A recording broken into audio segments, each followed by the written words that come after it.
You know, the scriptures say the first to speak in a lawsuit always seems right until someone comes forward and cross-examines.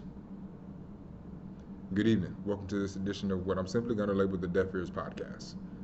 This is a conversation that has to happen, and I have to be obedient to what the Lord God has caused me to wrestle with, and I must speak in this particular time, regardless of the response that many would take. Tonight we're going to discuss a subject that I would like to call the real apartheid. And as we discuss this, I want you to understand that everything I say is wide open to cross-examination. But this discussion must happen because too often the world is against Israel. And as they're against Israel, a lot of people are like, oh, we can't trust the words coming from the Israelis because no one else. Look, let's just go ahead and eradicate the Israeli bias. As far as I know, I'm a mutt, so as far as I know, I'm not Jewish. I'm not from Israel. So you're going to hear the outside perspective that cross-examines and defends Israel in a way that you probably haven't heard before, in a way that many people aren't talking about. So let's talk about it. Now, understand the thing that I wrestle with is I'm a man who grew up to respond to truth in a way where I don't try to change the truth to fit my lifestyle. Whatever the truth is, I follow. Now, I know a lot of people that's probably ignorant to them. Understandable. This discussion may not be for you. But for those who truly value sound doctrine, this is a discussion you want to hear. What's sad about this is the scriptures in 2 Timothy chapter 4 says there will come a time when people will not endure sound doctrine. But instead, to suit their own desires, they will gather around them a multitude of teachers to essentially say what their itching ears want to hear. I recognize that. I think that is sad. And I hope and pray that the eyes and ears of a lot of people be open. But I understand there's some deaf ears. And I hope and pray that they hear this, what we have to say today. But despite those hardened hearts and deaf ears, my job as a disciple of Christ, for those who consider themselves watchmen, if you look in the word of Ezekiel, chapter 33, you understand that when the Lord says speak, does he need our help? No. But he's asking for our obedience. Right? So I will respond and do what God tells us to do. Therefore, I don't want the blood of someone else to be on my head because I chose to speak and stay quiet. I would do what God tells us to do. Like I said, a majority of the global media is condemning Israel, and a lot of them are also condemning the U.S. for what is happening in the Middle East currently. I've heard things to the extent of, at the time that Israel was established, a Palestinian state was also supposed to be established, but because this didn't happen, now the U.S. is trying to replace the solution of the problem with what they call material handouts. I also hear things that are disturbing where people got tattoos of Hamas, a terrorist organization. People supporting Hamas. Some people saying they're only supporting the Palestinian people, but in all reality, they're supporting Hamas. And we'll discuss why in a moment. And there are some people who just blatantly are just evil, right? And we see that in the riots that are happening in the Western world all over. We see that with the jihadist extremists who go into Canada and say, we don't care about Canadian laws. Before long, this will be jihad, right? We see that starting to happen in America. We see that happening in other Western countries. Because let's just face it, the Western way of life is evil to them. But let me continue to not get sidetracked. I hear people saying that, Israel is a settler that practices colonialism and imperialism, which has resulted in more than 700,000 plus Palestinian refugees. You'll understand why I did air quotes in a bit. I hear people saying that the occupation of Israel is the true problem and that Israel is to blame for these refugees. I hear people saying that the Palestinian people were there first. Therefore, Israel has no right to the land. And I also hear people saying, even Christians, that fall prey to this critical theory, binary construct nonsense. Even Christians saying that Israel is an apartheid state. Even Christians saying that the Palestinians only want to live in peace and Israel won't allow for it.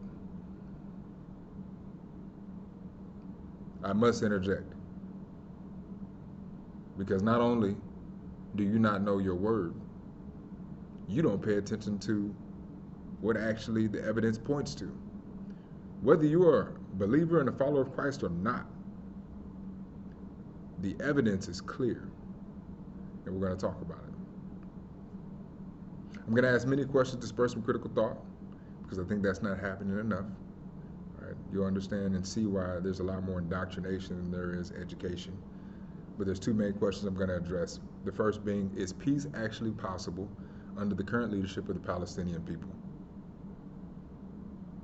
The second being, is the government of Israel the organization upon which the claims of apartheid should actually fall and lay? So let's chat about how we got to this point as we dive deeper into this. Seems like just yesterday was October 7th and everybody forgot about it. I'm hearing ceasefires proclaimed. Israel is hurting innocent civilians. Israel, you are the problem. As if we forgot that on October 7th, more than 1,400 Israelis, civilians, were targeted by evil barbarians.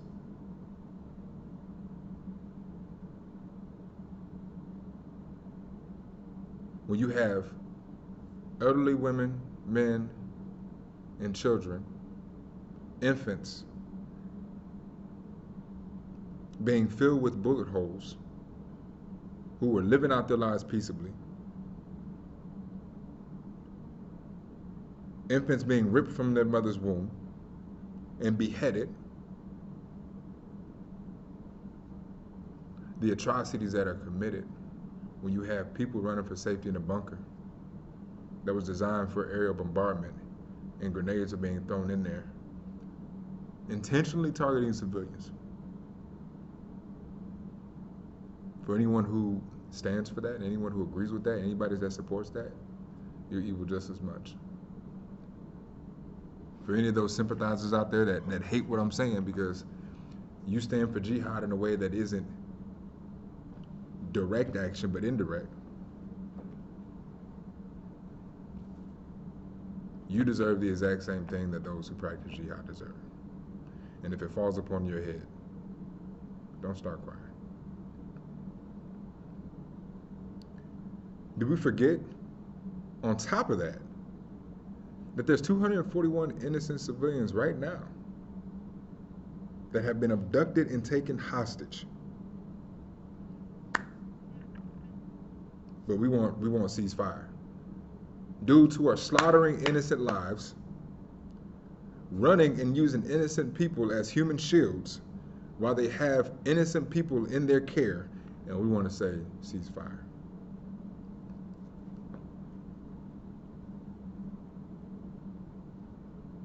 You know, I hear a lot of people that are telling Israel all the things they did wrong.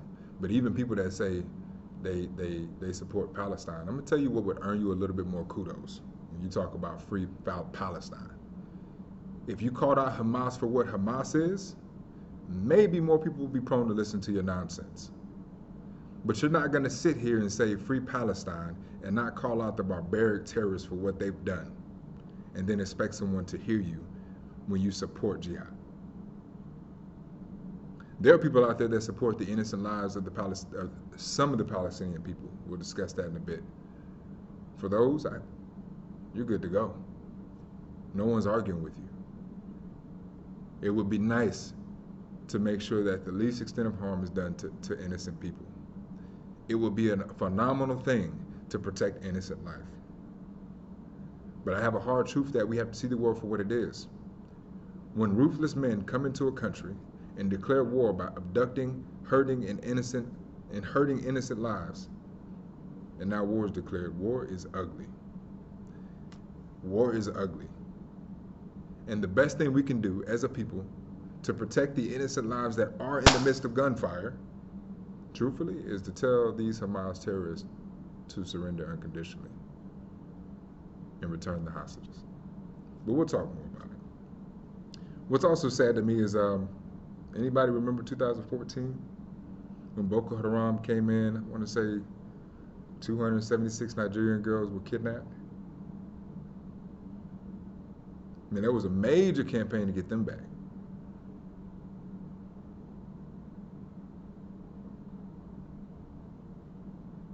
What's sad about this is I believe there's still over 100 of those girls missing. No one knows where they are. No one knows what happened to them.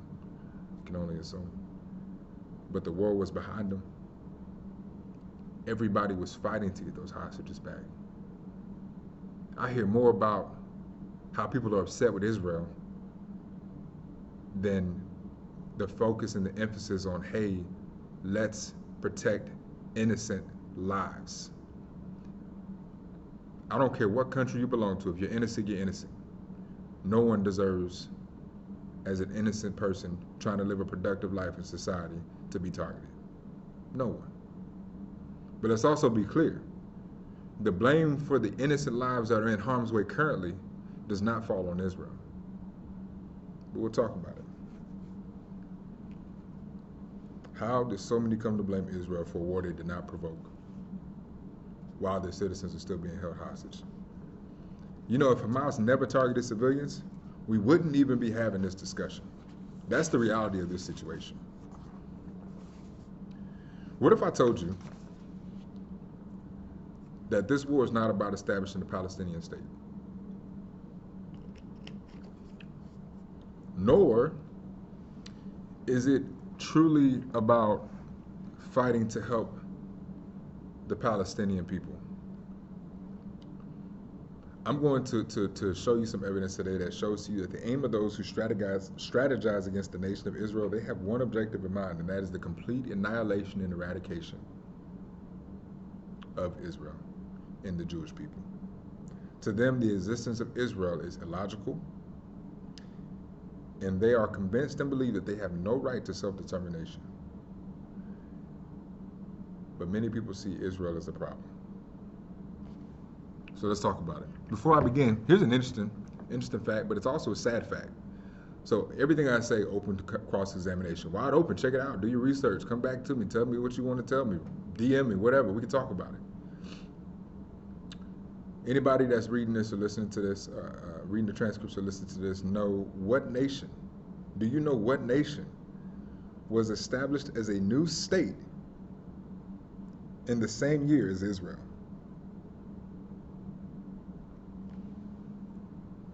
I'll give you a hint. It was carved out of India.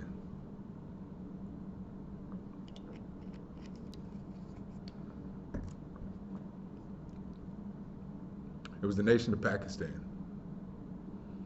August 14th, 1947, the exact same year as Israel.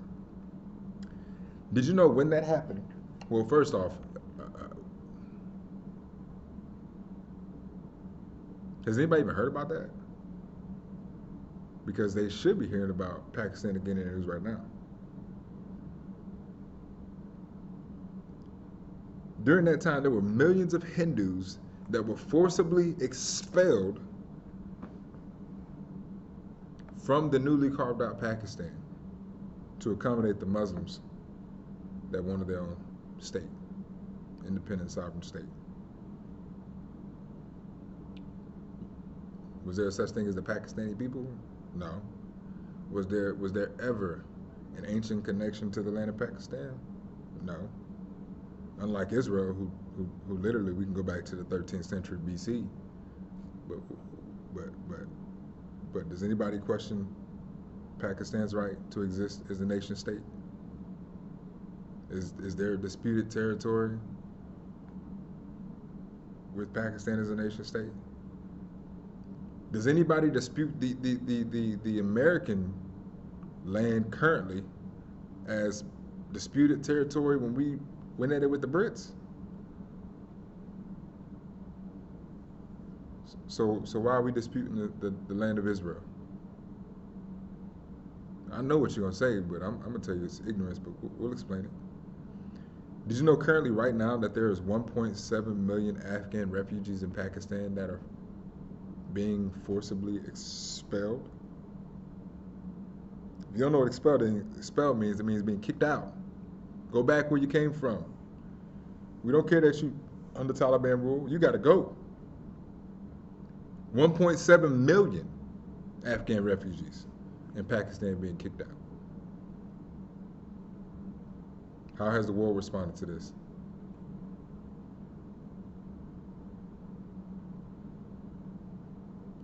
Now, how would the world respond to this if this was Israel?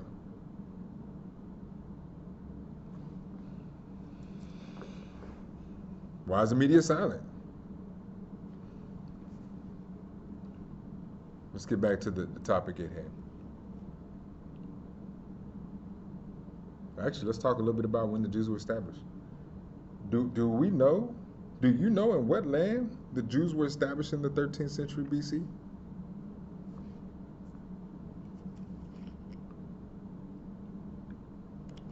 I'm talking before the British Empire, before the Ottoman Empire, before the Crusaders, before the Muslim Caliphates, before the Roman Empire, before the Persians. In what land were the Jews established? Let's see. If you consider yourself religiously a Jew, a Muslim, or a Christian, I'm pretty sure we've all read the book of Genesis. And everybody knows what Abraham, Isaac, and Jacob. Oh, what was the other name? What did God rename Jacob? Oh, I think it was Israel.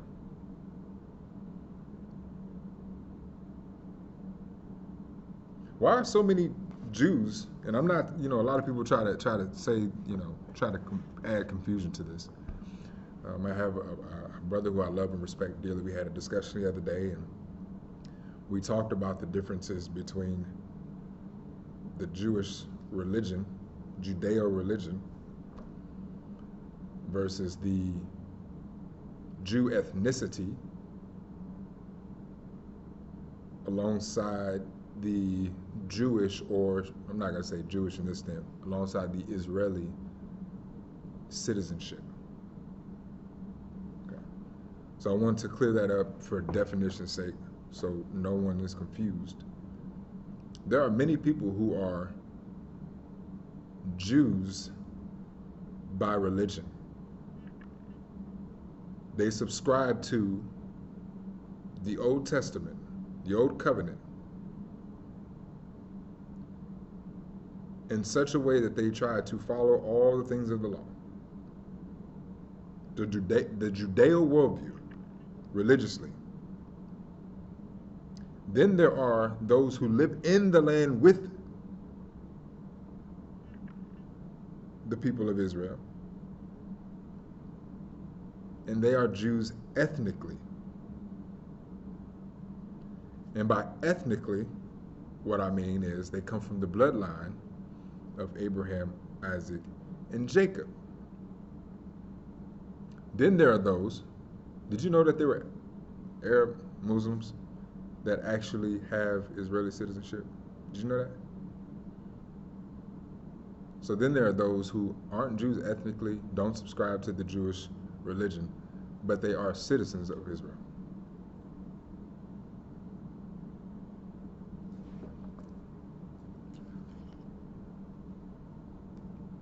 Today we're having an ethnic conversation. Those who are Jews ethnically, not to be confused. So let me ask, again, another rhetorical question. Why are so many Jews that are ethnically Jews scattered throughout so much of the world today, in all the four corners of the world? Once again, if you know anything about history, even without reading your Bible, you know a little bit about why the Jews are scattered. And we're going to talk about some of those times, but we're not going to talk about all those times. Where'd they come from? What land were they in? For those who proclaim to be Christians, was Jesus a Christian? I don't think Jesus ever taught from the New Testament.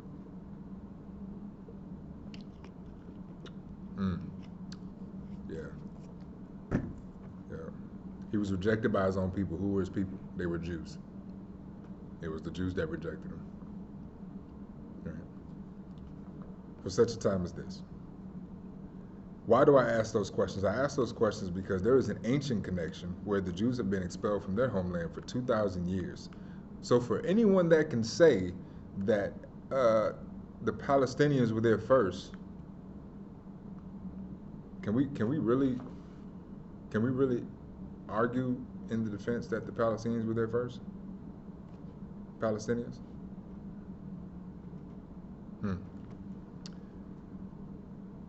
So since that's such disputed territory, and since that seems like such a hard thing to recognize, because you had the Canaanites there, then you had the Israelis there, you had the Persians there, you had the Roman Empire there, you had the Muslim Caliphates there, you had the Crusaders there, the Ottoman Empire there, where's the Muslims in the British Empire. Such disputed territory, let me just switch it a little bit and cross-examine it a little bit more. Different vantage point, even better question. Where did the origin of the term, what is the origin of the term Palestine? You ever thought about that? Where did that term originate from? Have you heard anyone discuss prior to 29 November 1947 anything about Palestine? I'm gonna take you way back to 135 AD. And if you haven't heard this, once again, check it out. This is when the territory was under Roman rule. Caesar Trajanus Hadrianus Augustus, Emperor Hadrian. Caesar Hadrian. You should check this guy out. Interesting character. What was unique about Emperor Hadrian is he resolved to stamp the Jews out of existence, as many have tried and attempted throughout all of history, but once again, it'll never happen. But he tried to stamp them out of existence, and he decimated Jewish practice. And he got this really, really bright idea, right? As he began to decimate practice and he began to forbid certain things and he began to change things up, he said, I got this idea. I want to rename Jerusalem. So he renamed Jerusalem, right? That should tell you something right there. It was named Jerusalem, and before he did this, he renamed Jerusalem Aelia Capitolina. Aelia Capitolina. He renamed Jerusalem and he turned the city of Jerusalem into a pagan city. And he did all that he could to prevent Jews from even coming back into the land of Jerusalem. He didn't want them in there. He wanted to ban them from entering. Successfully in the beginning, anyways. But he also renamed Israel. Once again, it was named Israel before he renamed it. What did he rename it?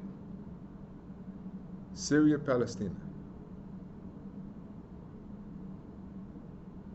Now, because it was under Roman rule, what a lot of people don't recognize is that he didn't simply rename the state. He renamed the territory.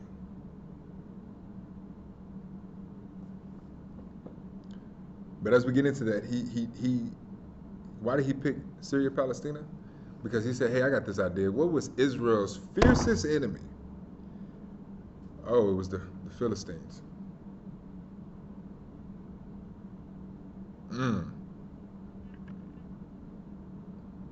Let's name this territory after the Philistines.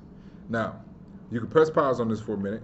You can go look at the etymology of what Philistine means, and it will shock you. Because I'm going to tell you right now, if I wanted to claim a land as my own and say that I was there first, and say that I have rights to this land, you know a name that I wouldn't pick? A name named after the Philistines. So go look at what the word Philistine means, and it'll probably shock you, and it'll probably give you some more clarity on the context of this situation. What was unique about the Philistines is they weren't even Arabs. They weren't Arabs.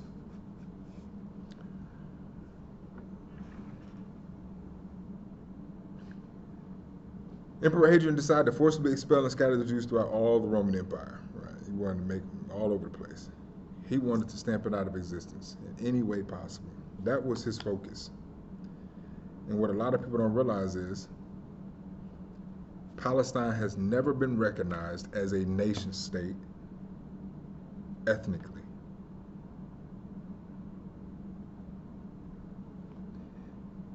It's always been a geographic region.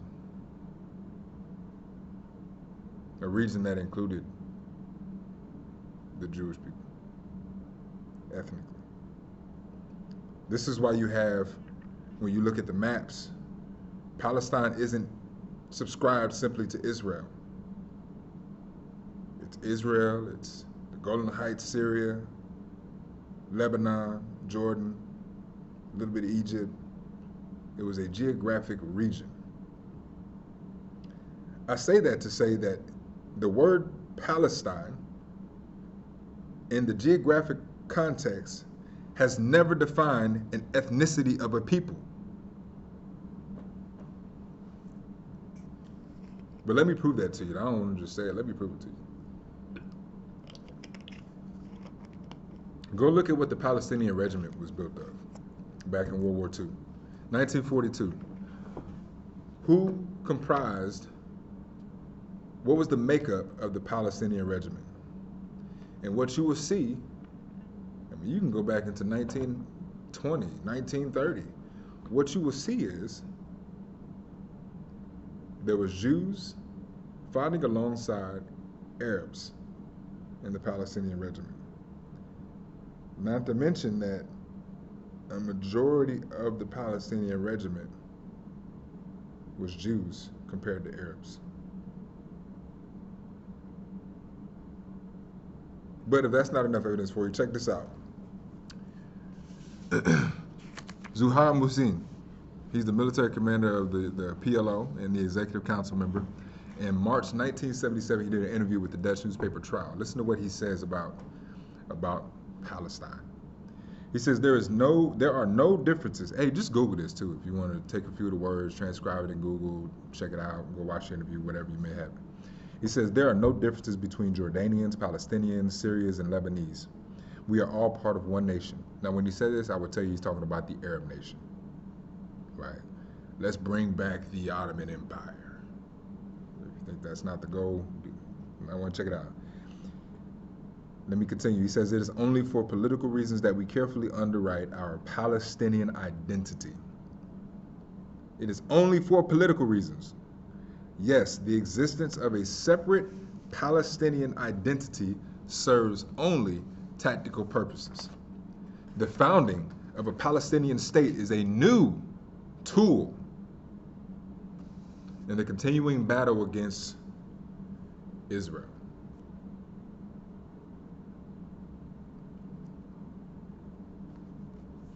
Why is there a continuous battle against Israel? Well, I go back to what I initially submit to you, that the goal is not to establish a Palestinian state alongside peace with Israel. The goal is to eradicate Israel. But we're just getting started. So let's dig a little bit deeper, shall we? So I'm gonna ask you a question.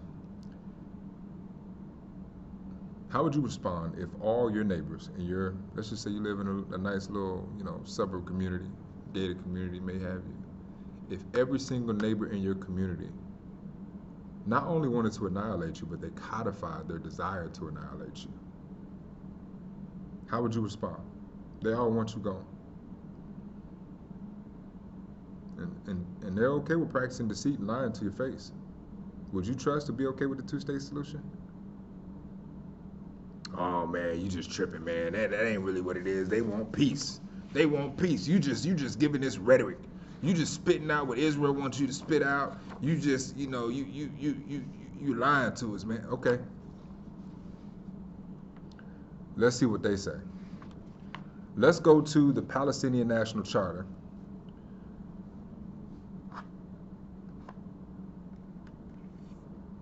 Fourth Palestinian National Assembly meeting in Cairo was charged with a forming committee to revise their national covenant initially, but I want you to see what the articles of this charter state. Now, this is from the Palestinians. Article 1, Palestine is the homeland of the Arab Palestinian people. Notice they say Arab Palestinian. They say Arab Palestinian because they want you to identify an ethnic group, because there ain't no such thing as a Palestinian group. So they're admitting it in the way they describe it to begin with. But anyhow, it is an indivisible part of the greater Arab homeland, and the Palestinian people are an integral part of the Arab nation. The Palestinian Arab people possess the legal right to their homeland and to self-determination after the complete liberation of their country. No, they talking about a two-state solution, man. They ain't talking about wiping Israel out. We just getting started. Hold on, stick with me.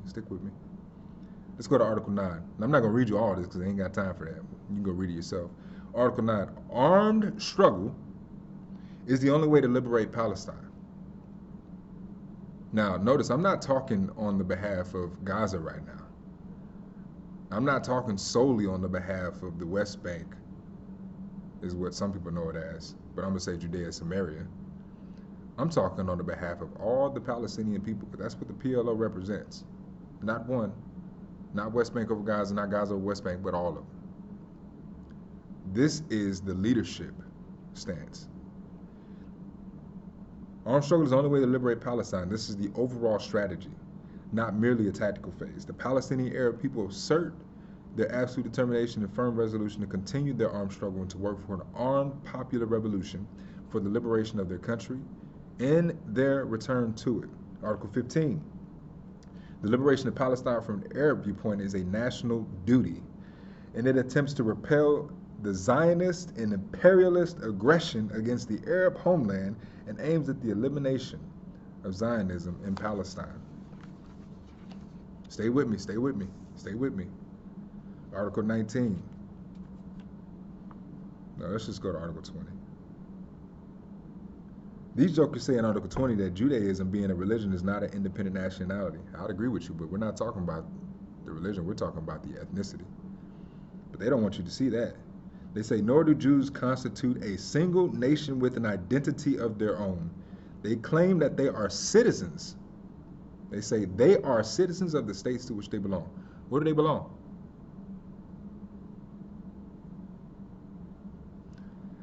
Article 21, the Arab Palestinian people expressing themselves by armed Palestinian revolution. Reject all solutions.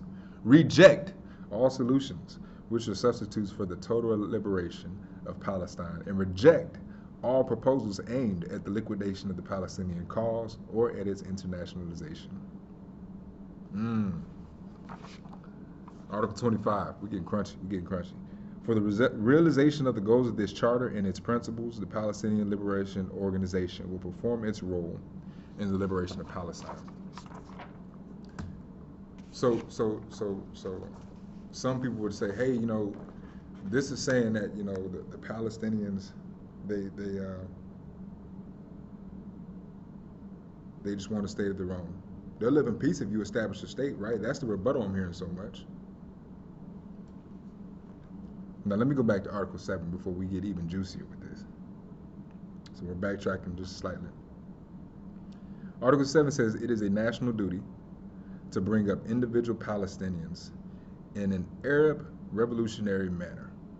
All means of information and education must be adopted in order to acquaint the Palestinian with his country in the most profound manner, both spiritual and material, that is possible. He must be prepared for the armed struggle and ready to sacrifice his wealth in his life in order to win back his homeland and bring about its liberation. I got a question, man. I got a question. Just a question, just for consideration. Do you think Ghazi Hamad, the spokesman of Hamas, or Ismail Haniyeh, the senior political advisor, leader, whatever you want to call him, who has a net worth of $3 billion. Better watch out, Oprah. We got terrorists that are coming. Do you think that either one of these jokers will honor this provision of Article 7? Do you think either one of these jokers will leave their luxury living in Qatar right now and return to Gaza? I mean, if you want to call it for what it is, I see Israel's top generals on the ground trying to protect the lives of innocent Palestinians. But these jokers, where they at? They living it up in Qatar. They ain't even in Gaza feeling the struggle. You think they're ready to give up their funds for that? Am I being petty? Am I being petty? Do you think Yasser Arafat, when he was alive, do you think he would have left behind his luxury living? Do you think he would have left France or Sweden and came to Gaza and lived there? Mm. Mm. I'm just asking a question. I'm just asking a question.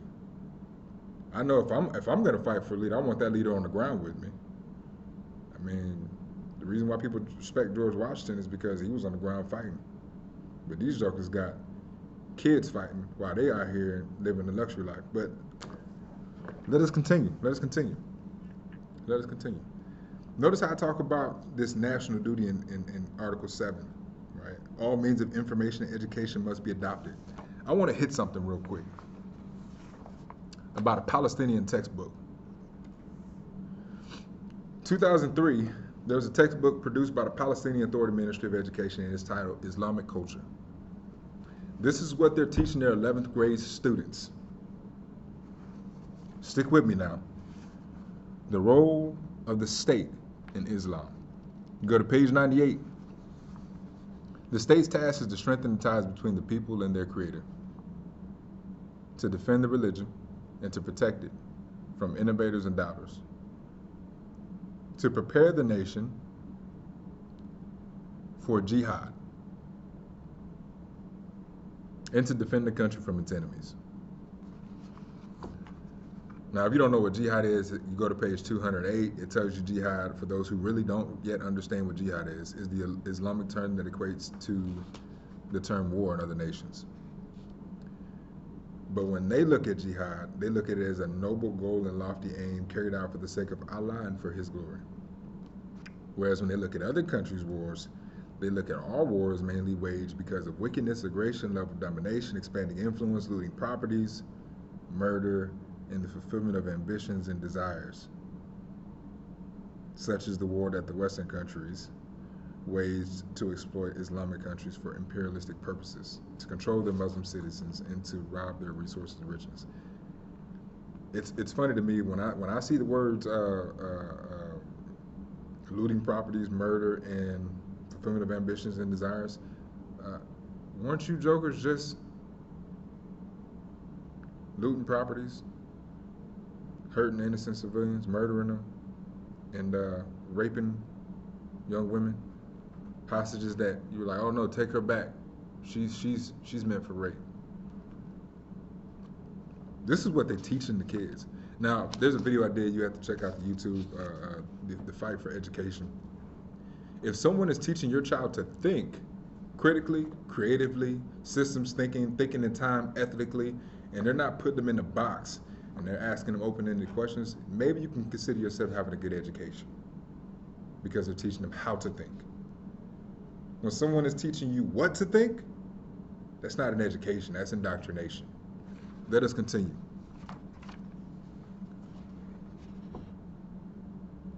They teach these kids this by teaching them that Allah's messenger practiced jihad during his sojourn in Al-Medina. His companions and his followers followed in his footsteps. They say jihad becomes a personal duty when the enemy is present in a Muslim country. So you understand they're teaching their kids that their country is occupied by Israel. Israel is your enemy. Therefore, you have a personal duty for jihad. They say it is the duty of the citizens of that country to fight the enemy and chase them away. If they are unable, the personal duty passes on to their neighbors until the enemy is defeated and destroyed. Page 210. You can practice jihad physically, participating in battle. You can practice it materially by just, giving some money in order to equip the Muslim armies. It says you can practice jihad with ideas by mouth and pen. Or you can just practice jihad, through participation in acts related to jihad, such as transporting soldiers, giving them provisions, serving them water and food, taking care of the wounded, and guarding a military position.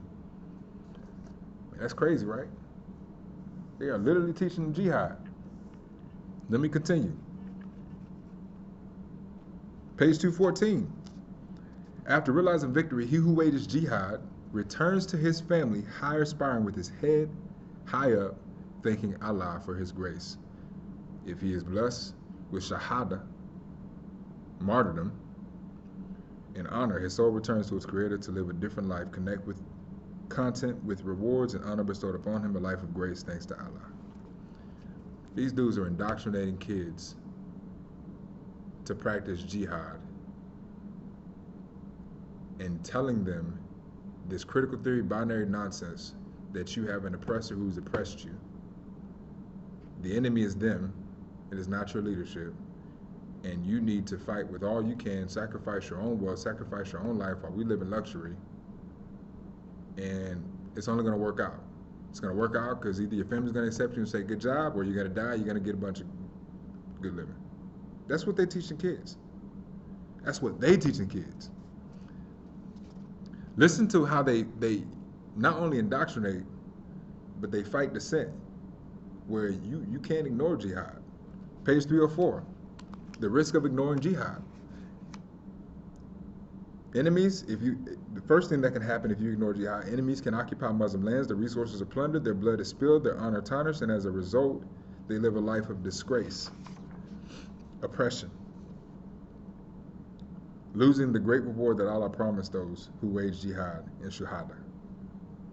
Or you can get severe punishment on Judgment Day. So you need to do what we're telling you to do, or it's just bad for you all around. It don't get no better. It only get worse. Are you kidding me? Are you kidding me? Page 305. Allah instructed the faithful to partake in jihad in all circumstances, be it easy or hard, when they are few or many, at times of prosperity or need, when they are strong or weak. Their jihad should be through self-sacrifice or material for the sake of glorifying Allah's name. This is the way to enjoy this world and succeed hereafter. That's what they're teaching the kids. They also teach them the punishments of abandoning Islam. Listen to this. Page 155. Islam has to protect itself, therefore punishment awaits the person who abandons it because he is spreading doubt about Islam. Abandoning Islam is a crime that warrants a severe punishment. Phases of the punishment are as follows. Urging the sinner to recant, warning him of the implications of his persistence in abandoning Islam, namely warning him that he will be executed. And then, if that don't work, execute the sinner if he persists. This is what they're teaching the kids, man. This is what they're teaching the kids, man. So you tell me, if this is what you're teaching those in 11th grade who are able-bodied young men ready to fight in war, is that a leadership that stands to establish a sovereign, peaceful state? Is that what they're doing? Is that the aim?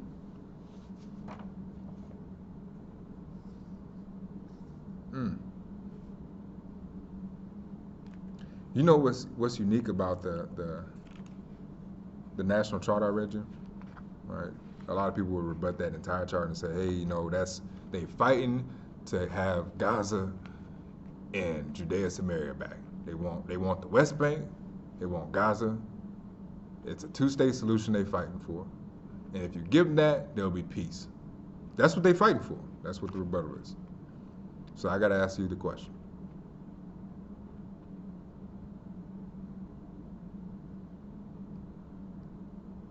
What year was that written?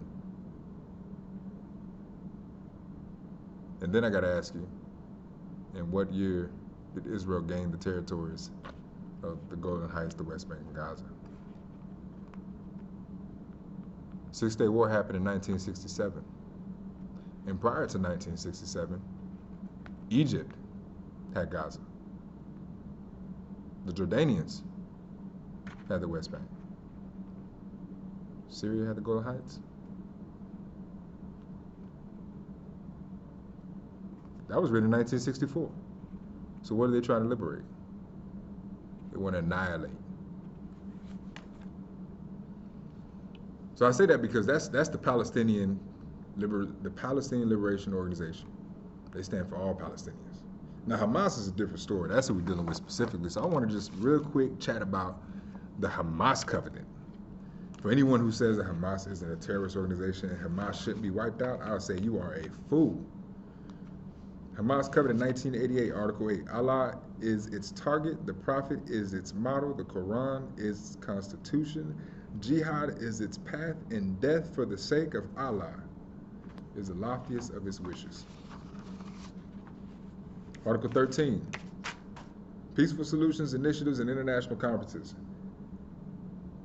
Initiatives and so-called peaceful solutions and international conferences are in contradiction to the principles of the Islamic resistance movement. Abusing any part of Palestine is abuse directed against part of religion. Nationalism of the Islamic resistance movement is part of its religion. Its members have been fed on that. For the sake of hosting the banner of Allah over their homeland, they fight. Allah will be prominent, but most people do not know. They say that there is no solution for the Palestinian question except through jihad. Listen to what they're saying in their covenant. Open source. This ain't classified. You don't need top secret TSI. You don't need it. They say initiative proposals and international conferences are all a waste of time and in vain endeavors. The Palestinian people know better than to consent to having their future's rights and fate toyed with. As said in the Honorable Hadith, the people of Syria are Allah's lash in his land. He wreaks havoc. He wreaks his vengeance through them against whomsoever he wishes among his slaves. It is unthinkable that those who are double-faced among them should prosper over the faithful. They will certainly die out of grief and desperation. Let me say more. Article 15, the day that enemy usurps part of Muslim land, jihad becomes the individual duty of every Muslim. In the face of the Jews' usurpation of Palestine, it is compulsory that the banner of jihad be raised. To do this requires the diffusion of Islamic consciousness among the masses, both on the regional, Arab, and Islamic levels. It is necessary to instill the spirit of jihad in the heart of a nation so that they will confront the enemies and join the ranks of the fighters.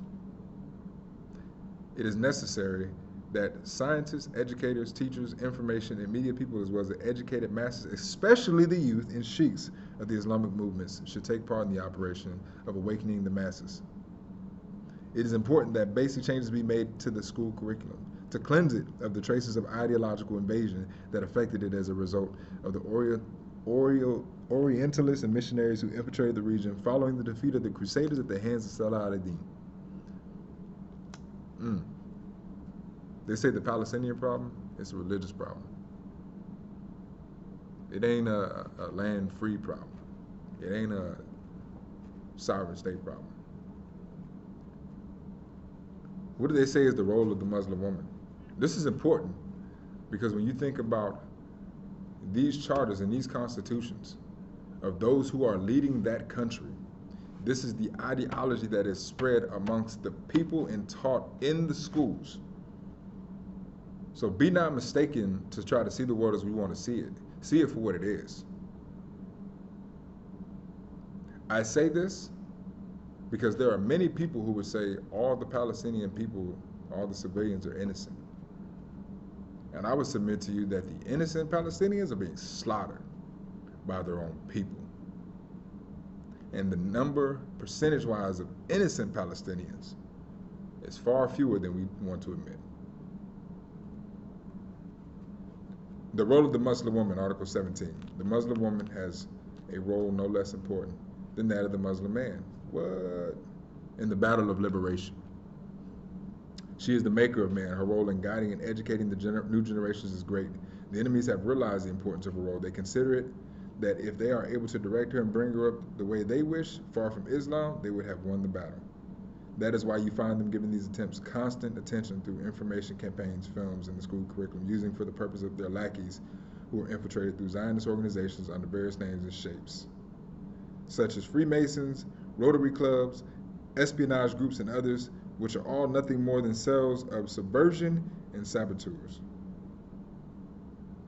Article 18. It says specifically that the women, she has to teach them Those in her home, women of the fighting family, she has to teach them to perform the religious duties in preparation for the role of fighting awaiting them, of the fighting awaiting them. It's crazy to me how so many people overlook that. Right? You look at the cartels in Mexico, this narco state, and you look at the Sicario when they get ready to go, off this guy. They don't even carry around a gun, right? They wait until the two elderly women are around. They wait till they've identified their target. These two elderly women give them the weapons they need. They complete the slaughter, and they hand these weapons back to these elderly women, who then hide the weapons and take care of them to dispatch them. But we out here thinking that, a lot of people deceived into thinking that war is fought where this guy looks like a warrior, this guy looks like a warrior, he's looking for this warrior, and he's gonna go fight him. Man, look, that is not the reality of how irregular warfare, unconventional warfare, guerrilla warfare is being fought.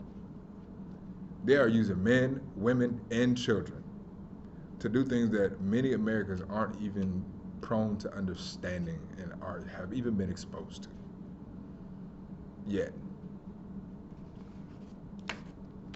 That's scary, but that's the reality.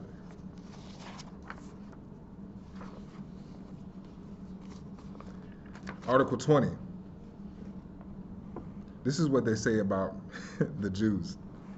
They say in their Nazi treatment, the Jews made no exception for women and children. They made no exception for women and children? They made no exception for women and children. Hamas went and targeted women and children, multiple occasions. But they're saying the Jews made no exception for women and children. Did Hamas give a warning to the civilian population before they came in Israel looking for militants? Did Israel tell people, hey, this building has a tunnel underneath that's used by terrorists, and you're housing this terrorist. We're about to strike this building and level it. Civilians, please leave. Seems like one cares a little bit more about civilians than the other. But let us continue. They say their policy of striking fear is in the heart is meant for all. They claim the Jews do this.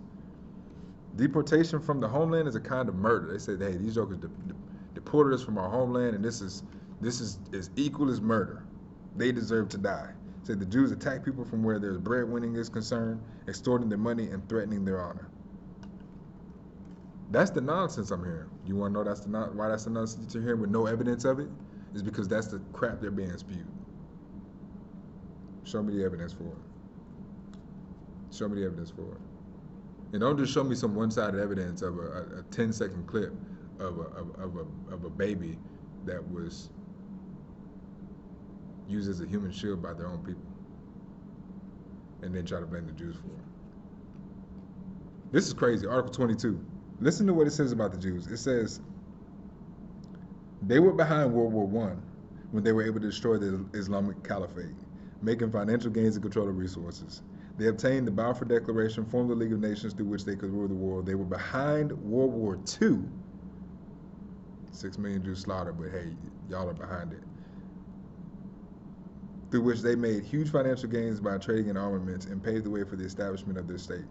It was they who instigated the replacement of the League of Nations and the United Nations and the Security Council to enable them to rule the world through them. They say there is no war going on anywhere without having their finger in it. That's what they say about why the Jews deserve to be eradicated. That's the thing they say about the Jews. Article 27, when they reference the PLO. The Palestinian Liberation Organization is the closest to the heart of the Islamic resistance movement. It contains the father and the brother, the next of kin and the friend. The Muslim does not estrange himself from his father, brother, or next kin or friend. Our homeland is one, our situation is one, our fate is one, and the enemy is a joint enemy to all of us. So despite the fact that, there's been times throughout the years where the PLO has called out the terrorism for what it is, the real question is, can you trust that? Because they say good words? Can you trust that? Article 29, Israel, Judaism, and Jews challenge Islam. Did you notice they say Israel, Judaism, and Jews? So they reference Israel as a nation, Israel, Judaism. They recognize Israel or the Jews religiously and Jews challenged, and they recognize the Jews ethnically in their own covenant. Israel, Judaism, and Jews challenge Islam and the Muslim people. May the cowards never sleep. That's what they say. They call Israel the cowards. They call Israel the cowards because Israel is they're going underground. Israel got tunnels, and Israel is bombarding the West Bank and the Gaza Strip with rockets while they're under the tunnels of civilian populations, youth centers and stuff. That's what Israel's doing, right? Oh, my bad. That's what Hamas is doing. All right, so but Israel's the cowards. Okay, you call Israel the coward, and your leadership is in Qatar, while you got kids fighting the war, and you ain't nowhere around. But Israel's the cowards. Yeah, okay. Miss me with that. Article 30. Writers, intellectuals, media people, orators, educators, and teachers in all the various sectors in the Arab and Islamic world, all of them are called upon to perform their role and to fulfill their duty because of the ferocity of the Zionist offensive and the Zionist influence in many countries exercised through financial and media control, as well as the consequences that all this lead to in the greater part of the world. Jihad is not confined to the carrying of arms and the confrontation of the enemy. The effective word, the good article, the useful book, support and solidarity, together with the presence of sincere purposes for the hosting of Allah's banner higher and higher, all these are elements of jihad for Allah's sake. Whoever mobilizes a fighter for the sake of Allah is himself a fighter. Whoever supports the relatives of a fighter, he himself is a fighter. That's what they say in Article 30. And you wonder why these innocent people are flooding all these Western countries, and now these Western countries are on fire. We let them in. We let them in. I mean, despite the fact that I don't see a Muslim nation letting them in. Are the Jordanians letting them in? Is Egypt letting them in? Why is it that no Muslim nation is agreeing to accept Palestinian refugees? Are they convinced that the Palestinians want peace? You look at all those Muslim countries in North Africa.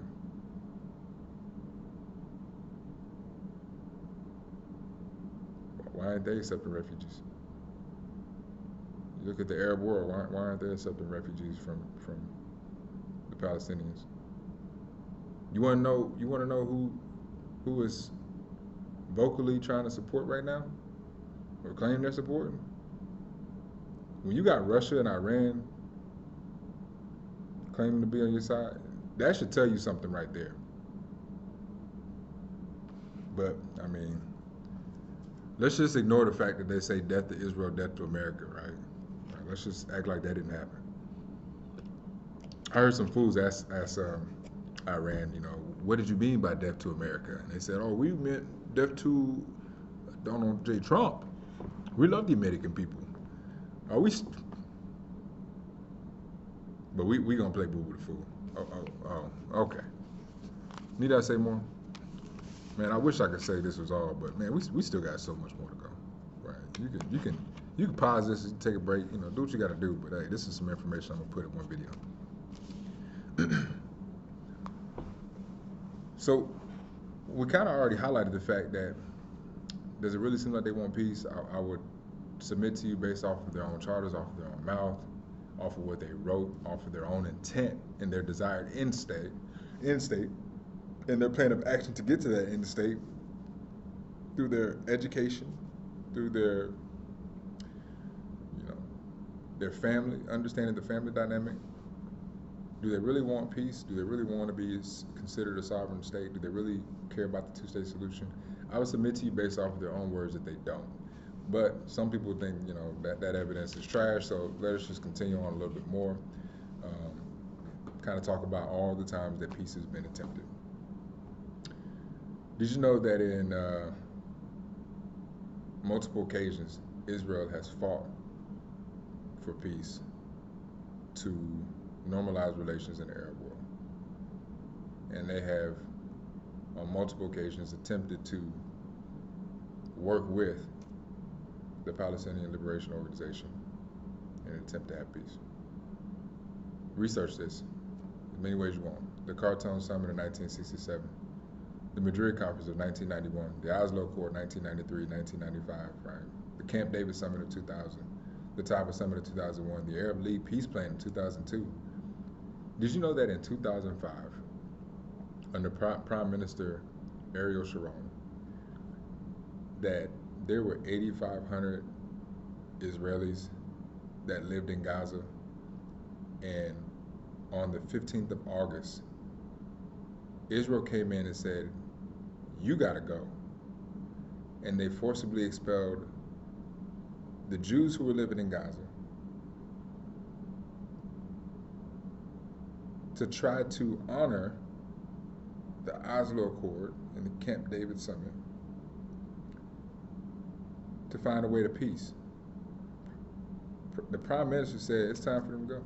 Let's give Gaza what they need and what they want. What did Israel get in return for that? Did they get peace? No, they got bombs. Aerial bombardment. Because they don't really want peace. The Annapolis Conference, 2007, the Realignment Plan, 2008, the Joint Peace Talks, 2010, 2013, the Bahrain Workshop of 2019, even the Trump Peace Plan, 2020. All these things had transpired where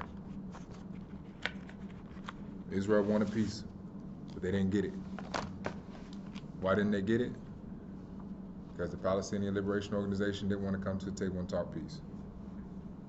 So I'm gonna talk a few of them just to kind of dig a little deep to drive it home, so it makes a little sense.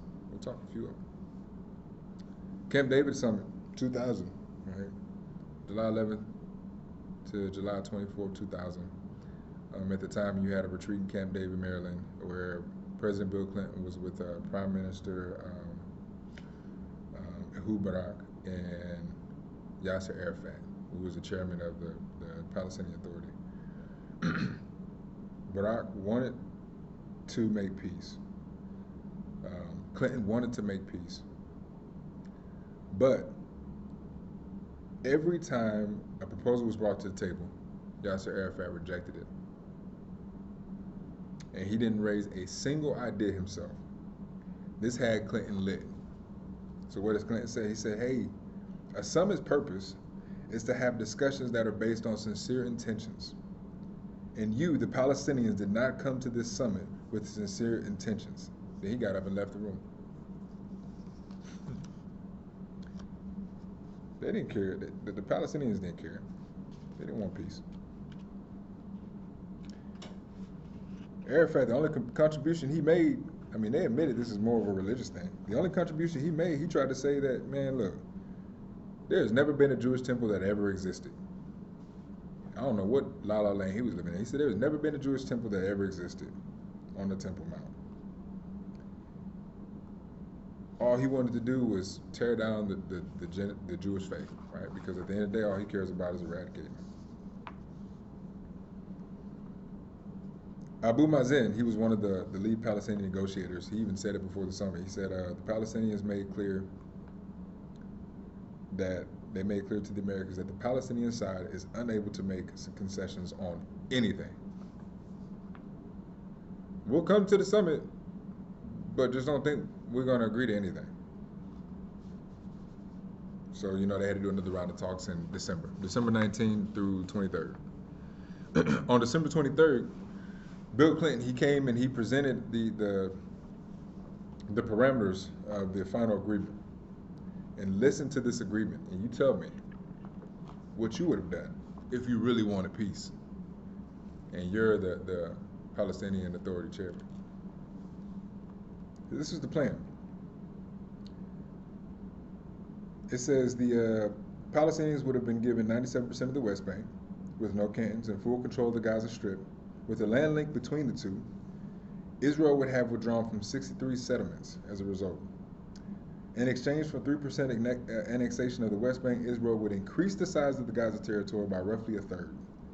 Arab neighborhoods of East Jerusalem would become the capital of the new state, and refugees would have the right of return to the Palestinian state and would receive reparations from a $30 billion international fund collected to compensate them. The Palestinians would maintain complete control over the holy places and would be given a desalination plant to ensure they had adequate water. There were very few concessions that Arafat had to make. They only wanted Arafat to recognize Israel's sovereignty over parts of the Western Wall because they were religiously significant to the Jewish people. They didn't even want the whole Temple Mount. They just wanted parts of the Western Wall. This dude was Ehud Barak was like, you can have it all. I just want peace. And then they wanted 3 early warning stations in the Jordan Valley, which after 6 years, Israel was going to withdraw from. Right? What's the purpose of an early warning system? If we're being attacked, we want to know so we have time to prepare for it. Is that too much to ask? What did Arafat do with this deal? January 3rd, he rejected it. He rejected it. He rejected it. But we say they want peace. After he rejected it, he pursued the path of terror in the hope of repositioning the Palestinians, and he wanted Palestinians to be victims again. Right? They've been real good at playing this victim card, and they've been real good at educating the young men to show them that they're victims, to convince them that they're victims.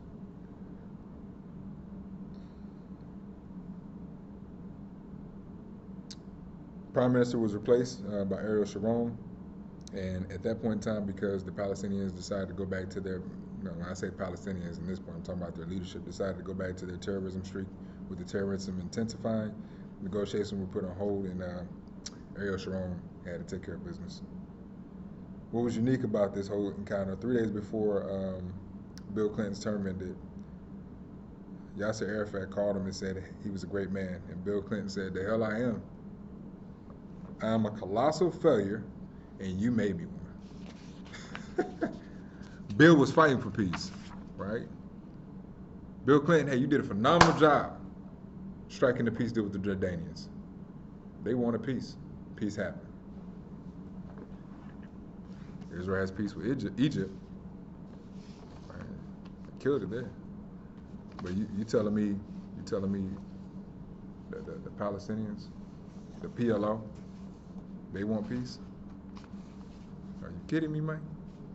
Where'd I hear that from? Are you kidding me, man?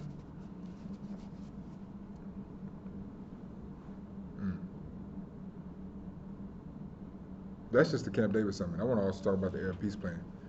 So the Arab Peace Plan in 2002 in Beirut, they had a summit.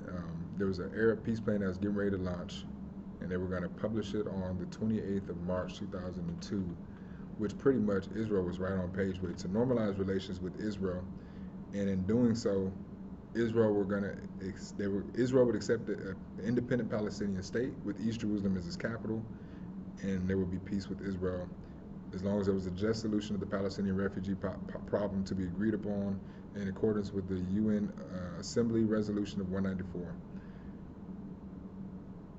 At that point in time, the Arab world was going to confirm and affirm that the Arab-Israeli conflict was over, and there were established security for all the states of the region, and they would assuredly reject all forms of Palestinian patriation with conflict with the special circumstances of the Arab host countries.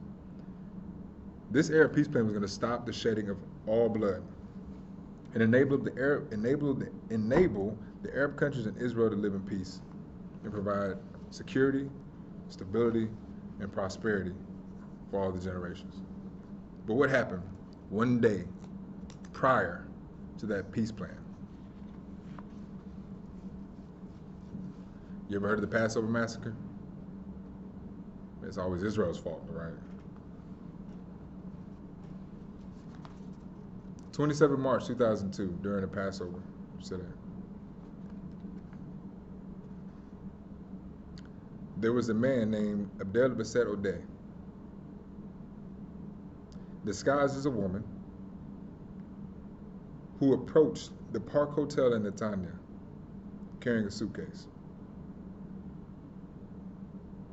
At 19:30, the suicide bomber detonated the explosive device.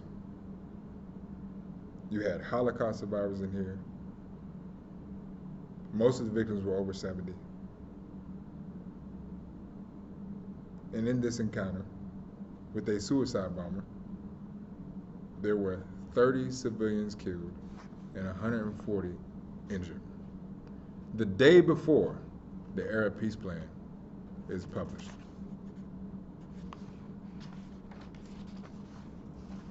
Is it a coinkydink? You know who claimed responsibility for it? Hamas. Hamas claimed responsibility for the attack, which I think, this was 2002, so Hamas wasn't the governing authority of Gaza yet. This was prior to that. But they claimed responsibility for the attack. It was Abdel Basset Odeh, 25-year-old from West Bank. Listen to what the Hamas spokesman said. His name was Osama Hamdan. He said that this is a trial to send a letter, to send a message to all the world that we are trying to fight for our own freedom against a terrorist government in Israel led by Sharon. And he also said that the Israelis have to expect those attacks from everywhere, from every Palestinian group. Every Palestinian group. Another spokesman, Abdelaziz Rantisi, said as long as there's an occupation, there will be a resistance. Man, they're telling you they want to wipe Israel off the face of the map. But we want to blame Israel? We don't really want to support it. No, we just want the innocent people. We just want to cease fire. We just want to protect innocent lives. Go tell Putin to stop killing innocent lives. Go tell Pakistan to stop hurting the innocent people. Go tell Hamas to turn themselves in and turn them hostages over for those who are still alive. You want to protect innocent lives. Who's the only ones out here trying to protect innocent lives in this war against Hamas and Israel? It ain't Hamas.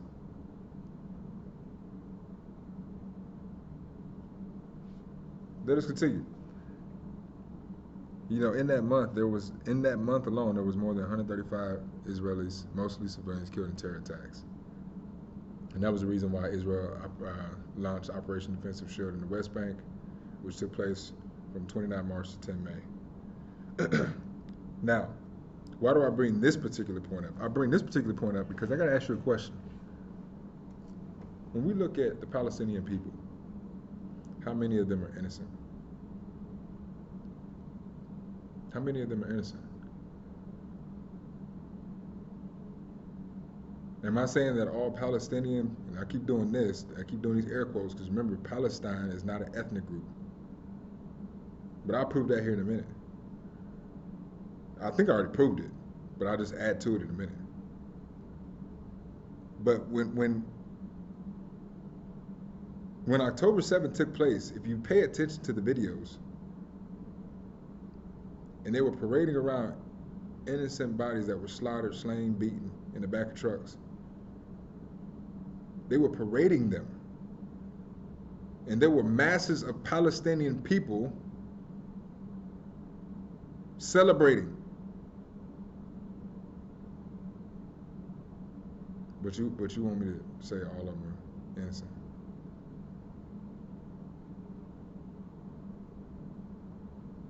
Go look at YouTube. Go YouTube and type in Palestinians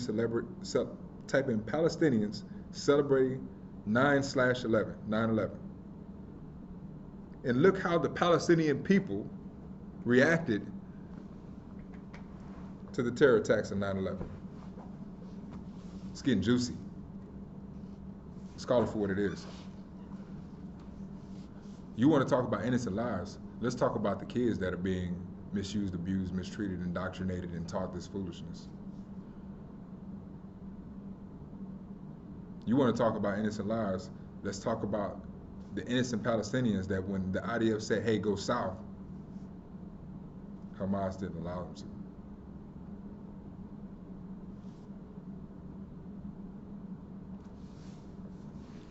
So why do I bring up the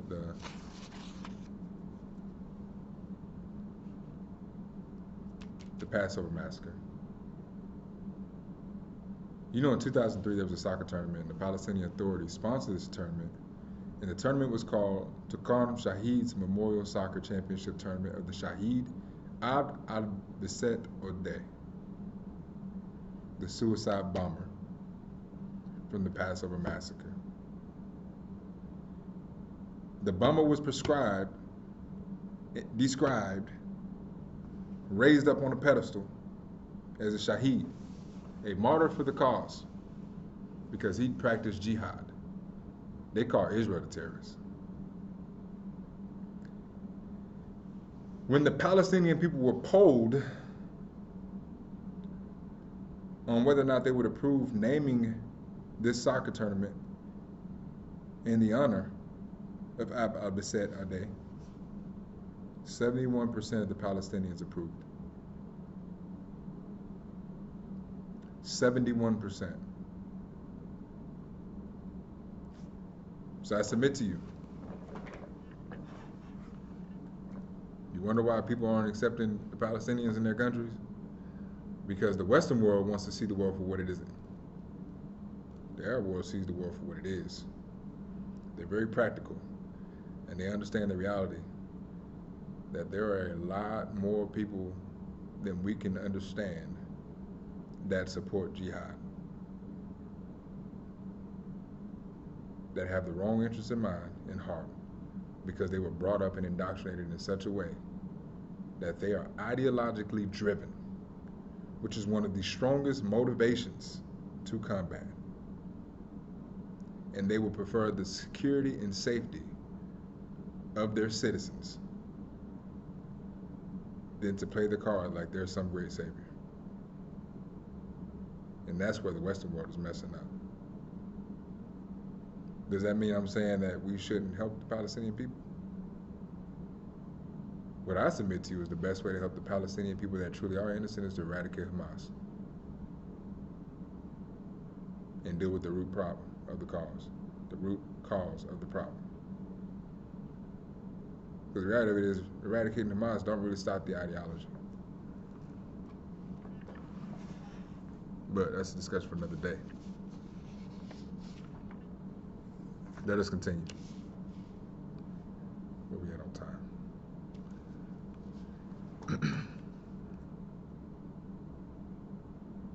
Did you know, we talk about the Palestinian people, right, ethnically. Where was Yasser Arafat born? The chairman of the Palestinian Authority, Yasser Arafat. Where was he born? Is he a Palestinian? That joker was born in Cairo, Egypt. This is what he said. He said, since we cannot defeat Israel in war, we do this in stages. We take any and every territory that we can of Palestine and establish a sovereignty there. And we use it as a springboard to take more. When the time comes, we can get the Arab nations to join us for the final blow against Israel. That's what he said in 1993. So once again, I submit to you and ask the question, is peace actually possible? Is that what they're looking for? So while we're sitting here condemning Israel for their actions, what would you do if every neighbor in your community wanted to eradicate you and would lie to you that they're out there trying to strike a peace deal? And as they sit there lying in your face, they're planning in every which way possible. They can come to your back door, your side window, your upstairs, your downstairs, and they're trying to find a way to eradicate your entire family. What would you do? Then, I want you to consider this. Would you go the extra mile and the extra step to try to protect their kids and protect all the innocent lives that are being manipulated, deceived, indoctrinated? How far would you go? Would you take the actions that Israel took and display and dispatch leaflets all throughout the country to let them know what's about to happen, to try to protect them? Would you put boots on ground? Let me ask you this. You got 15 drones in your house. You can take out every single house that wants you gone from the air. But if you do it from the air totally, you're safe. But you're going to kill some innocent lives. Israel can eradicate every terrorist from the skies. They don't have to go on the ground. But they chose to put boots on ground to protect innocent lives. Would you do that? Would you sacrifice your own family to put boots on ground when you can take care of something from another way, even though there's going to be civilians, casualties in the way? What would you do? Well, we want to condemn Israel. Psalm 125-7 says, "Woe is me that I dwell in Meshech, that I dwell among the tents of Kedar. My soul has dwelt too long with one who hates peace. I am for peace, but when I speak, they are for war."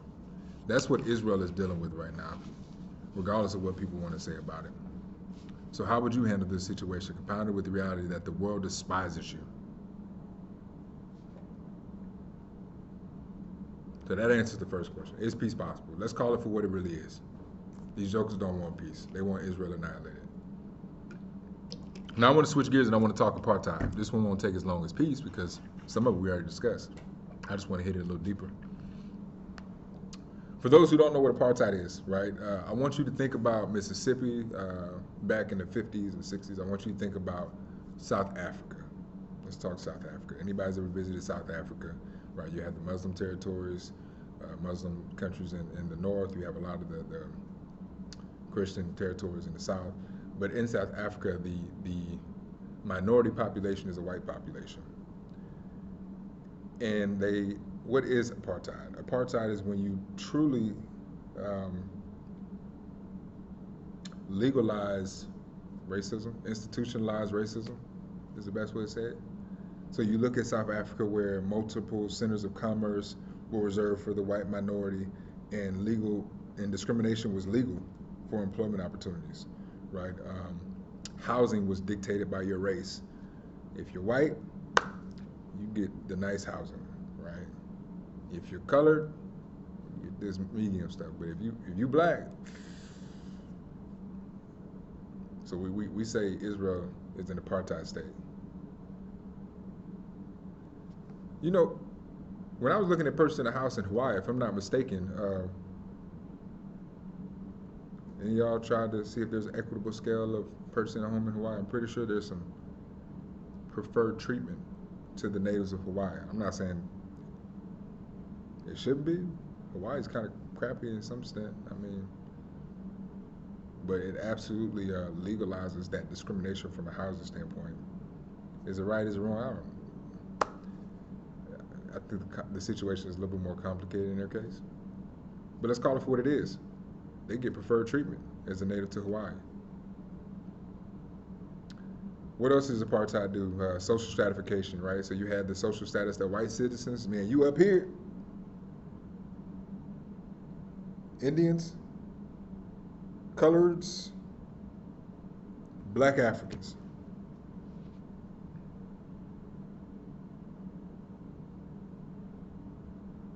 You want to talk about like a binary construct, right? Like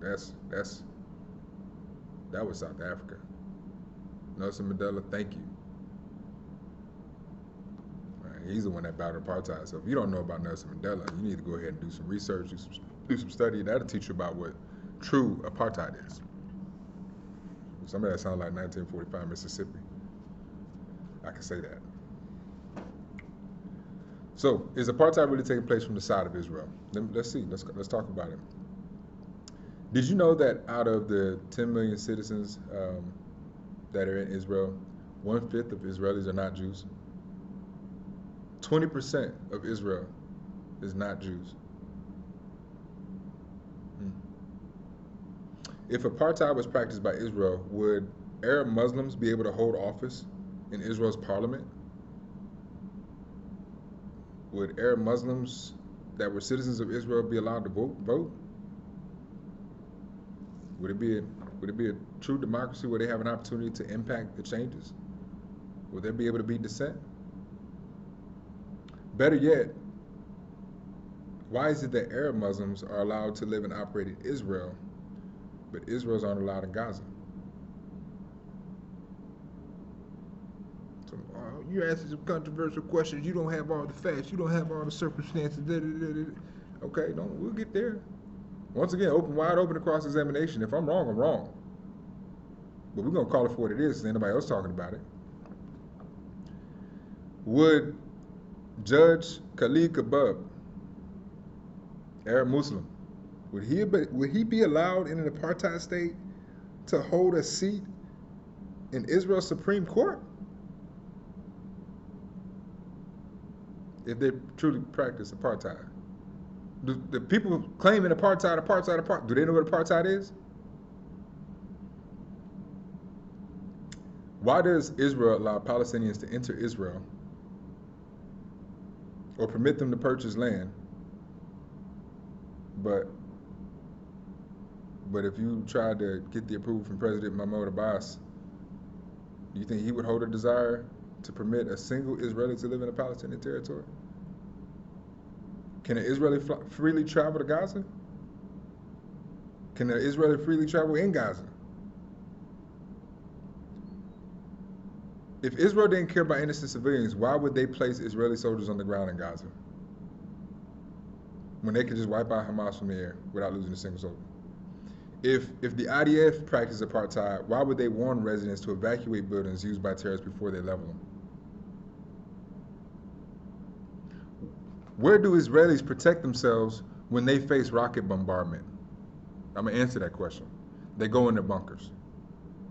Right? That's what they were designed for. That's what their safe houses were designed for. They were designed for aerial bombardment. They weren't designed for someone coming into their territory and trying to slaughter innocent lives. You ever wonder why Gaza is forced to depend on Israel for water, electricity, telecoms, and utilities? Where do Palestinians, I'm about to answer these questions, hold on now. Where do Palestinians protect themselves when they know strikes are about to engage? I remember seeing a little girl crying out to the IDF, where am I supposed to go? There's nowhere to go. Hamas wouldn't let them go. But where do they go to protect themselves?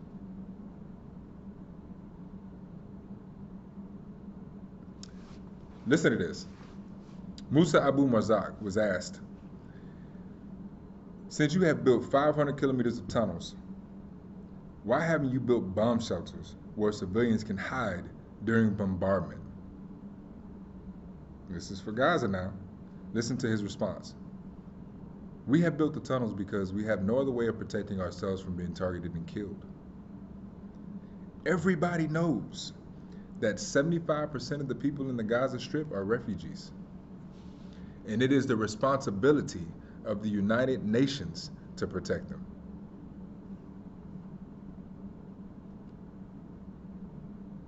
So is it about being a sovereign state? You want to be a nation. You want to be a sovereign state. You want to be recognized independent state. But you don't want to supply your own civilians with the essentials. You'll supply your fighters with tunnels, but you don't care about your civilians. Can you clear this up for me, please? He further said, according to the Geneva Conventions, it's the responsibility of the occupation to provide them with all the services as long as they are under occupation. They said, man, look, we don't care about our people, right? We care about our fighters. We want to eradicate Israel, and until we do, they're going to give us everything we need to live. They don't even want to try to be self-reliant. They want Israel gone. The leaders of so I asked the question, you ever wonder why Gaza is forced to depend on Israel? Where do the Palestinians protect themselves? It must be stated, the leaders of the Palestinian people, I don't care if we're talking Hamas, I don't care if we're talking PA or PLO, the leaders of the Palestinian people care more about eradicating Israel than they care about their own people. And those 71% of the people that polled and supported jihad, they don't care about them either. which is why the well-funded billionaires are in Qatar. All they care about is eradicating Israel. Need I say more? Need I say more? 24 October 23, on an interview with the Lebanese Broadcasting Corporation, Ghazi Hamad, the spokesperson for Hamas, stated that Israel should be destroyed and that Hamas will repeat the October 7 massacre repeatedly. He argued that nobody should blame Hamas for the things they do. On October 7th, on October 10th, October 1,000,000th, everything we do is justified. That's some serious indoctrination. Some I would say indoctrinated, some I would say fools, some I would say wicked. That's some serious wickedness, serious wickedness.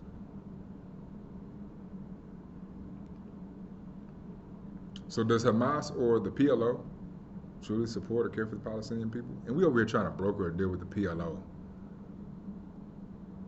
Do they care about the Palestinian people? Do the majority of the Palestinian people really want peace? They've been indoctrinated against it. You know, Israel adopted a new basic law, the nation state of the Jewish people, in 2018. And when they did it, did you know that the Palestinian Authority told those who lived in Jerusalem not to exercise their democratic rights? The Council of the Palestinian Muftis issued a religious ruling barring Muslim residents of Jerusalem from running for office or voting in municipal elections. Israel didn't discriminate against them. Israel didn't strip them of their rights. Israel simply wanted to say, we're Jews. A right to self-determine themselves. And they still were protecting those individuals. Who was it that obstructed their rights? It was their own government. What would happen to a Palestinian who sold their property to a Jew? Do you know what would happen there? Man, you know the Palestinians are taught that it's a grave sin to sell your property to a Jew. You're committing high treason, which is punishable by death, according to the Palestinian Authority President Mahmoud Abbas. And in 2010, he amended the penal code to include hard labor and life imprisonment. Palestinians, you better not sell your land to those Jewish folk. You better sacrifice your wealth. You better sacrifice your life. You better fight. Humanitarian aid. Does it help the people of Gaza? Where do you think all that fuel went? All that fuel that's in them tunnels? The terrorists use it. Do they care that the people get some of that? Go YouTube Son of Hamas. Listen to that documentary. And you tell me, do you think that humanitarian aid actually goes to the innocent Palestinian people? Did you know why the IDF was opening a humanitarian access on the Salah ad-Din street that would allow residents of Gaza to move south? Did you know Hamas attacked the IDF forces to prevent the opening of the access? Do you know what happened to the Palestinian residents that attempted to actually utilize that exit? Hamas gunned them down and slaughtered their own people on the street. But we're yelling ceasefire. How about we deal with how about we deal with Hamas? How about we let Israel do the business and take care? Look, let the dog off the leash and chase the wolf. These dudes don't care about lives. There is no peace with these people. They don't care about the innocent people, who I would submit to you are few in number. 29%, maybe less. I guarantee you the innocent ones are scared to speak out of their mouth so seriously because they understand that it is indoctrinated in every level of their government. Hamas fires rockets from hospitals, from mosques, from Boy Scout centers, from child care centers. All these heavily populated civilian centers, using the Palestinian people as human shields to achieve their purposes. But yet, we lay the claims of apartheid at the state of Israel. All of this begs the question: can one say peace is possible with those who hate their enemies more than they love their own children? I think Golda Meir, Prime Minister of Israel, I think she was the fourth one. She said something to the extent that they hate us more than they love their own kids. How can we have peace? They literally would use their own kids as human shields. How can you have peace with someone like that? That is motivated, intrinsically motivated by a radical jihadist ideology. I submit to you, this type of war requires some hard and soft power. There are some things that Israel's gonna have to go take care of business. And there's other things that you're fighting one of the strongest motivations of a person, of a people, who are indoctrinated and have not been trained to think. That's dangerous. And we gotta see it for what it is. In light of all this, should we really be condemning Israel as the apartheid state?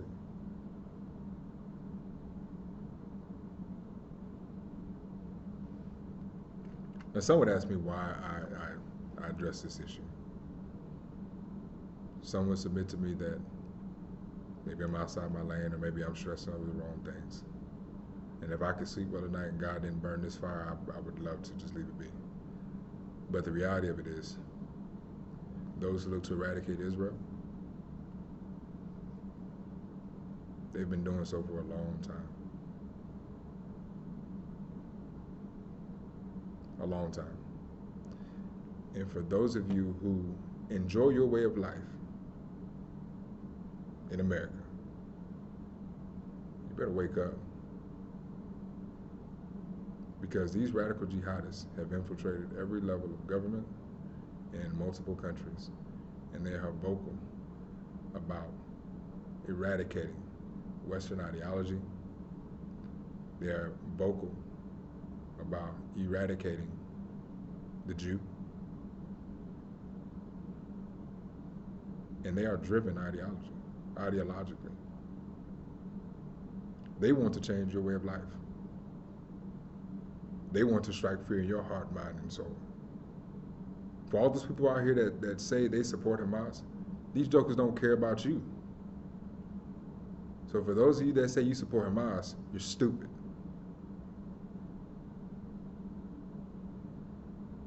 For those of you who say free Palestine, and you say I don't support Hamas, I care about the Palestinian people, call out Hamas for what Hamas is. Then come to the table and let's talk about taking care of innocent lives. Some of you real big talking at the mouth, and y'all won't go put yourselves in harm's way at all to take care of a civilian. So you can shut up. Because there are many people who have to listen to your foolishness who are putting their lives in harm's way because they care about all innocent life. Where are you?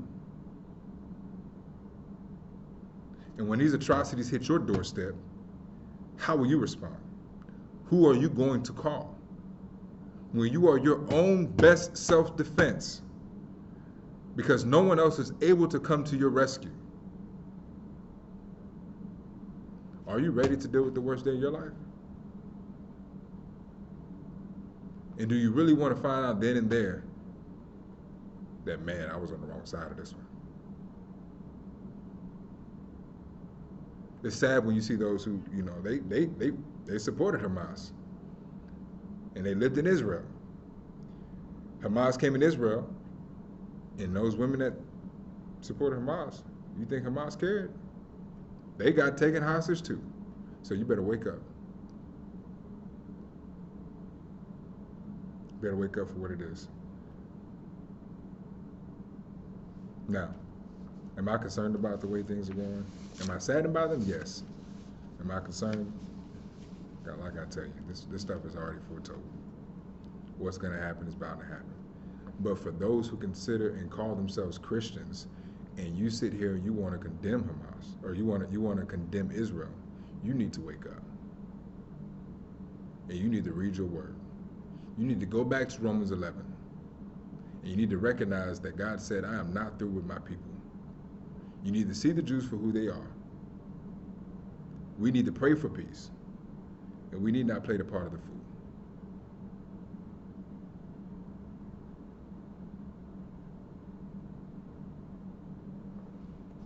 May God bless you. May God keep you. I hope you listen to this. Once again, this is wide open to cross-examine. Versus speaking a lawsuit always seems right until someone comes forward and cross-examines. So please do your research for those who care. May God bless you. May God keep you. Shalom.